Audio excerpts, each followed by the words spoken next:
sometimes it's funny and sometimes it's not, but we all have habits, that destroy romantic love. And I do it all the time, and you know what? And I'll call it a simple apology. But I would rather live a life of humility than a life of regret. So let's really, let's take to heart what we're learning here. Just before going to the break, I just really did a flub, Let's get this break over with, so that we can get back. Our prayer time with Betty and with Audrey, very special. You're so important to us, and relationships are very, very dear.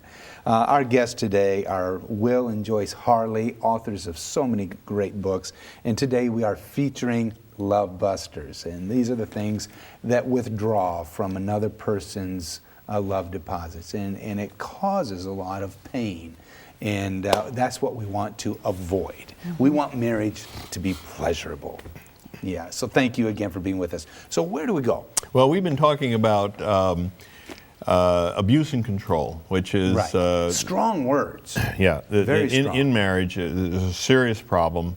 And it comes in three parts. The first part is selfish demands, where you just tell your spouse what to do. What if your spouse won't do it? Then that escalates to disrespectful judgments. You start telling them that there's something wrong with their character, that they're lazy, that they're stupid, that you don't respect them. And if that doesn't work, then we have what I call angry outbursts.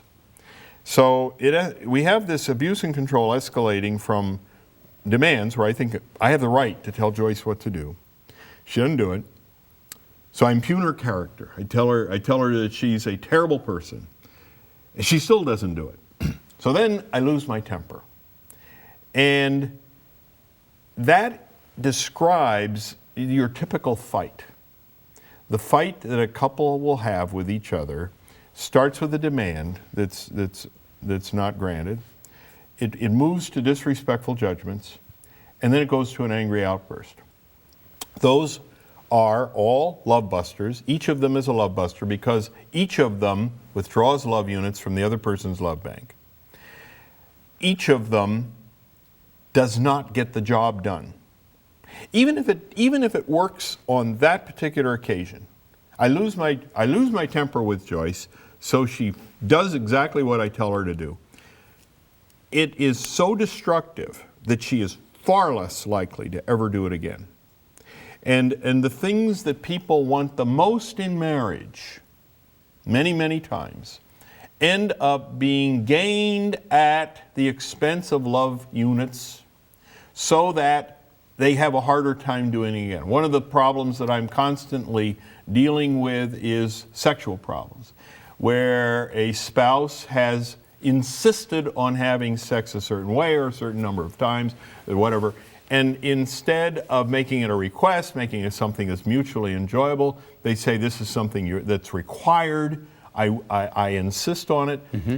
By going through that process of abuse and control, they make it less likely next time, and less likely, and less likely, and less likely, until finally they're not making love at all in their marriage. And they come to me and they say, what can we do to restore our relationship with each other? But by the time I see them, they've traveled a great distance. Right. The wife, usually the wife, has become so unhappy about this whole situation that she has an aversion to sex, and so she won't do it at all. So that's why I say that if you want to be abusive and controlling, don't count on ever having whatever that is again. So you have to have another approach. I want to take it away from people. I would say, never again demand anything of each other. Never again say anything disrespectful. Never again have an angry outburst. And if you don't know how to do that, get professional help. There are psychologists like me that know how to get people to quit doing these things. Mm-hmm. Then what's in its place? And it's what I call successful negotiation. And successful negotiation simply means that what you do is, here's my problem. How can we solve it in a way that you would enthusiastically grant my wish? What do I need to know about you so that here's what I want, and you say, I'd be happy to do that for you. what would it take? Well, it means I got to know something about you. I got to know what you're thinking. I got to know what you're feeling. I have to understand how you operate. Yeah. I've got to absolutely stop demanding anything of you. I've got to start thinking about how you're going to be affected by that. You're married to me, so you care enough about me to want me to be happy. But I've got to care enough about you to make sure that in granting my wish, you're also going to be happy as well. See, and that's what successful negotiation turns into. Wow. Lot to take in. Yeah, there's a lot to take in, and don't let your head spin too far on this, because it's not that complicated. No, in the long run, it is not. It isn't. But the thing is that you bring the element of the circumstances, and you've lived with these, with chaos for so long, that they're really blown out of proportion. I'm not trying to minimize people's pain. I know that it's very, very real. But you see, what Bill is really helping us here with is finding some real solutions, to some very complicated situations. And the whole thing is that it began, back then, where you just weren't considerate. It began simply with your demands, and your requirements from the other. I mean, those were the miscommunications, those were the misfires, even back then. And it's just escalated and grown, and now we find ourselves, at a place where, we're incompatible anymore. Mm-hmm. And it's like, no, you're not. You've just been feeding the wrong thing. And here's some real answers, that we can begin to, okay, let's take a step back a little bit. And the thing is that my behavior is depleting you of any love, of any romance that you would ever express towards me. My actions, my words, my demands, my control. I didn't see it that way, but I'm beginning. And it's really hard for people, to recognize that you're calling me controlling? Yeah. Demanding? I didn't think I was. Well, many of the things Bill talked about is really the human reaction often. It's instinctual. We didn't learn to do it. To demand, tell you what to do it now. I don't care how you feel, I want it, and I want it now. It's just we're almost having to counter. Wouldn't you agree, Bill? Yes, right. Having to counter our natural instincts. Yeah, you don't have to take for any the classes. Betterment of No our classes spouse. on demanding. Yeah, right. Sorry to say. Yeah. It's just in there already. Yeah. What we have to do is learn how to cap it and be more respectful and considerate, because we're really hurting the one that we want to be caring for most. Yeah. By how we say things, how we present it, and how we don't get into negotiations regarding it. Yeah. Yeah. See, if I were to tell a couple, I say, and this is what I do in a seminar, I say, I never want you to make another demand on each other again. And if you do, tell your spouse, I would have loved to have helped you in this area.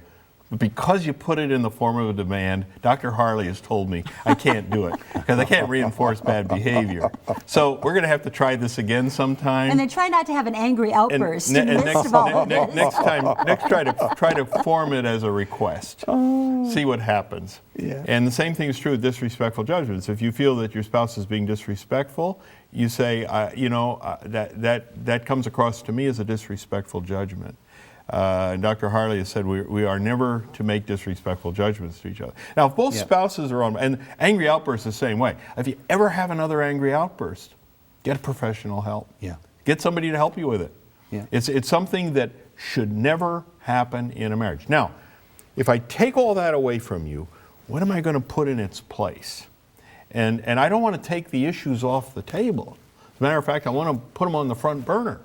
If you have a need in your marriage that's not being met, keep discussing it, but discuss it in an effective way, in a way that you're going to solve the problem. And you solve the problem by looking at the other guy and saying, what am I going to have to do to help you meet my need?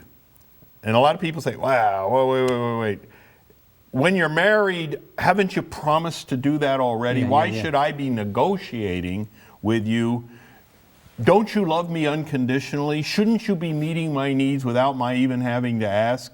And my argument is, in a bilateral relationship where we're in this thing together, we have to be thinking about each other. And I can't just be telling you what to do.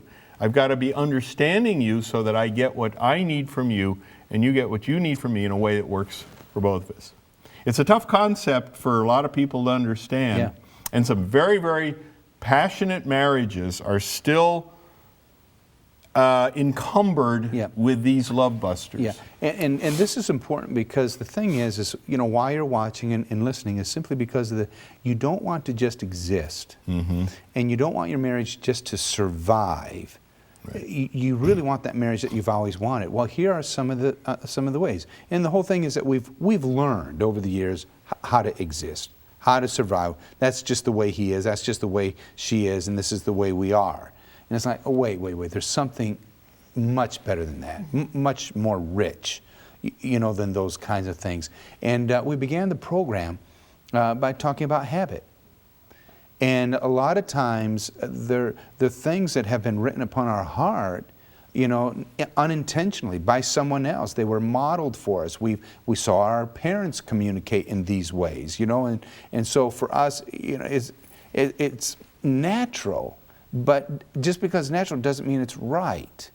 And so some of those things have to be rewritten, and those habits have to be broken. I remember when we first got married, Audrey comes from a very quiet home, very loving, gentle, soft, those kinds of things. I come from a more aggressive, I would say I grew up in a home where my mom yelled. She was a yeller, just always yelling. My dad was very, very quiet and very passive. And so my mom, in order to get things done, it was always yelling. So for me, I'm not angry with you. I'm not upset, but I raise my voice, I yell, and get it done, And so Audrey, and here's the thing, for years, 17 years, okay, we never ever talked about it, and I never knew about it. I got better over time, those kinds of things. But she told me, she says, those first 2 years, she says, I was scared out of my mind. Oh, really? Yeah. And I'm like, why didn't you tell me? I said, I was never angry. It's just, you see, but that was learned behavior. Doesn't make it right. Those were habits that I had, that I brought into my marriage. That was the baggage that I brought in. Didn't make it right.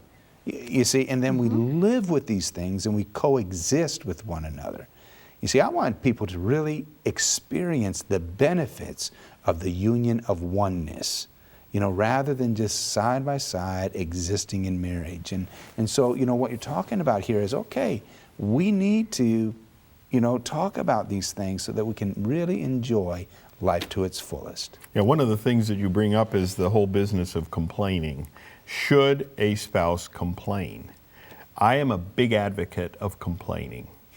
Big advocate. There are a lot of people that disagree with me, but my feeling is that if your wife had told you right out of the box that what you're doing is bothering her, or using my nomenclature, what you're doing is withdrawing love units. Yep. Then you have a choice. Joyce has put it this way, that if she doesn't complain, it's like a bank where you have been overdrawn. Okay. And you don't know about it. Yeah. And you're writing checks, and each check is bouncing. A real deficit. And the Right. bank isn't sending you a reminder. No notice. Because they don't want to upset you. Yeah. And so, but meanwhile, there's penalty. Penalty. I'm sending you a and it gets real reminder, yes. expensive. And you are getting further and further in the hole. And so do you want And then all of a sudden, Yeah. the blow up. Right. All of a sudden, Yeah. the debt. All of a sudden, they come and then I didn't know. Yep. Yeah. Do you want to know about it now, or do you want it to build up? See? And so I have always said, look, if your spouse does something to offend you, let them know right away. Yeah. And now, then the ball's in their court. They can blow it off. They can just say, "Wow, this is something that I do, and I can't change," and all that. But at least they know they withdrawn love units. Yeah. Or they can take a proactive approach and say, "Okay, how am I going to avoid doing that in the future?" And then you reconcile. Your offense is accepted, is treated properly, and now you're on. So I'm a big fan of complaints. I'm not a big fan of criticism. The question is, what's the difference? Criticism adds disrespectful judgments to a complaint. So in other words, instead of telling your spouse that what they did bothered you, you tell them that what they did was wrong. That turns it into a criticism. It's a judgment. It's a more. judgment. Right. And so when you make a complaint, just say, what you did bothered me. Don't tell them that they're stupid, or they should have known better, or that it's a reflection on their character. Make it a simple statement. All which feel very good to be saying, but don't do it. The idea is that the fingers are pointing at you. Yep. It bothered me when you said. Yeah, and then the criticism is when you're identifying that pointing feeling, out. right? Yes, Yeah. right, exactly. Right. And then it's up to them to show you care by saying, I'm sorry. Yeah. I don't want to do anything that hurts you like this. Yeah. And hopefully you feel like making some changes. The changes may not be easy, but your spouse has put you on alert that this is a concern and we need to address it. So how long do you wait before you tell me that there's something I'm doing that bothers There is no wait. Microsecond. Instantly. Yeah. Yes, exactly. But for newlyweds, it's not that way. Newlyweds tend to stuff, because, they're in that euphoric, season, and then all of a sudden they hit the 4 years, they hit the 7 years, and they've had all they can take. And they're like, okay, we're done. Meanwhile, they haven't been honest. They haven't dealt with the things that have been robbing their marriage, robbing them of joy. And they've been living on love, kind of a thing. And there hasn't been real truth. There hasn't been, we talked yesterday about, the deposits, what Right. deposits. One of them was honesty and truth, and we haven't. But when we do share, it's because I desire you, and even more the importance, the importance of having honesty at the very onset of Yes. the relationship, because what they're experiencing later on, like you say, the 3rd, 4th year, is they've had all these love busters depleting, building up, and they were just letting them go, thinking I'll give it to her or him this time, and it happens over and over and over Yes, again, till that's finally exactly you're it. eroded. Yeah. And the idea is to be honest. If you're just married, for sure, honest. But if you're just hearing about this, begin now. And Yes. you can turn this ship around. It's not too late. Yeah, it's not too late. Yeah, Joyce, thank you. It is just not too late at all. Right. It really isn't. Yeah. Okay. There are actually 3 more love busters. We won't have much time to talk about all 3 of them, but there is one that I want to kind of emphasize, and that is what I call independent behavior. And independent behavior is behaving as if the other person didn't exist. And what I mean by that is you make choices, you make decisions, you put things in your schedule without asking your spouse how he or she would feel about it, and you just go ahead and do your life as if you were single. And married couples do that a lot. I mean, there's a lot of independent behavior. Most fights are because of independent behavior. You didn't tell me. Yeah. Where were you? I have a rule called the policy of joint agreement. Never do anything without an enthusiastic agreement between you and your spouse. It will eliminate independent behavior. You're both going to be happy. And it gets it's you through designed this. to prevent the loss of love units. It's designed to prevent the love buster independent behavior. Make all of your decisions jointly and with enthusiastic agreement. And some say, we'll never get anything done. Yeah. Yeah, that's a whole nother program. Yeah, it's another one. This has been a joy. Thank you so Likewise. very much for Thank sharing you. with us. I encourage you. It's just going to help you. Today was a hard look at yourself. It was. It's like, oh my, you know what? I've been depleting this relationship in ways that I hadn't noticed before. And it's like, I'm seeing it now. I'm seeing, just simply my voice, my rage, these outbursts. I had no idea that I was controlling and demanding of the other person. Really, be very, very careful, with today's program, rather than just pointing it at your spouse. Just take a moment in the mirror and very simply, just ask Holy Spirit, just remind me of where I deplete my spouse of love, where I take from them in times and moments, and I just didn't know. And together, begin to work through these things. And again, choose humility. Just choose humility, because I don't want you to live a life of regret. I really care about you, and I want you to win. I want life to be a win. I want you to enjoy family life. I want you to enjoy old age together. I do. I want you to see your grandchildren and great-grandchildren. I want you to pass this on to your children's children. I want you to set up a great lineage. Let it begin with you. Let it begin with you. I want you to know how patient and loving and forgiving God has been with you. And when you get a glimpse of that, you can take a deep breath and say, all right, God, I'm going to trust you, and I'm going to continue to make love deposits in my spouse. Stay with us. We'll close the program right after this. Is the chemistry you once had with your spouse all but gone? Do you bring out the worst in each other? Then you need the book Love Busters. Dr. Willard Harley identifies the 6 love busters that tears marriages apart and shows you how to avoid them. Then take your marriage off the charts with His Needs, Her Needs. Dr. Harley explains the most common emotional needs for spouses and sets up your love bank accounts.